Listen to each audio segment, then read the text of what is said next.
But first, the government today has exploited its numbers to get its industry-wide strike legislation through the House of Reps today. But it's still a long way through getting it through the Parliament, despite some last-minute amendments. It's not just Liberal and National Party MPs who are critical, but key independents as well. The basic problem is that there's no political or economic justification for the proposed legislation. This is a government that hardly mentioned workplace changes throughout the election campaign, other than to promise increased real wages.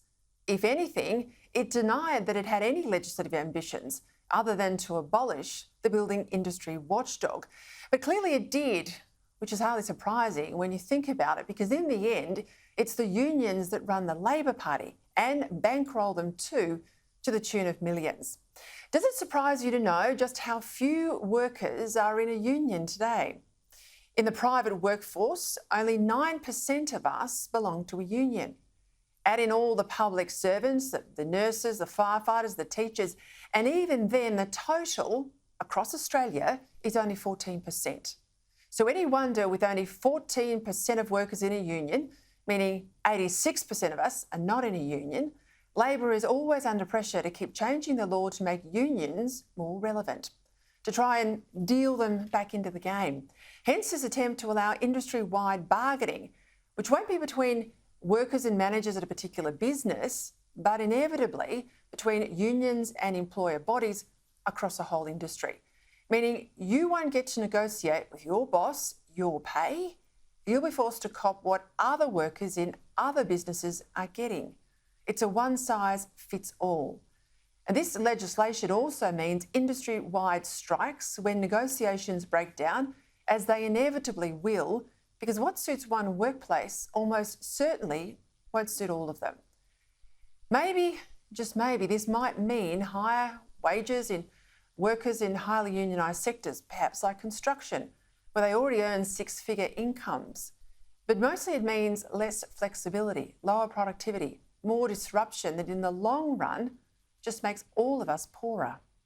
Crossbench senators like David Pocock and Jackie Lambie have already accused the government of trying to rush this legislation through and said it's more important to get it right than get it done by Christmas.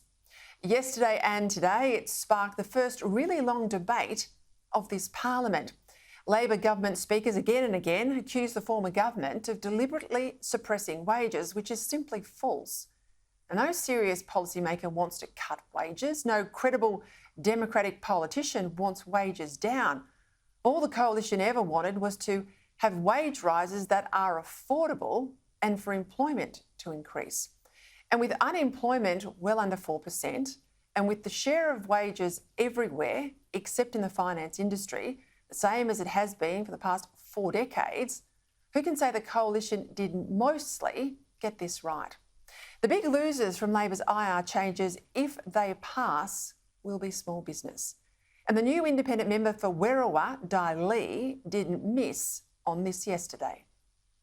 The bill itself has more layers than an onion, and as you try to peel back, you can't help but cry at the layers of complexity on top of more regulatory requirements for employers, especially those smaller business who can't afford lawyers and don't have the time or resources to be dragged in and out of negotiations. And that's the reality of this government: more spending, more taxing, more regulating, and more politically correct fiddling with the way we live. So much for the safe change that the Prime Minister promised.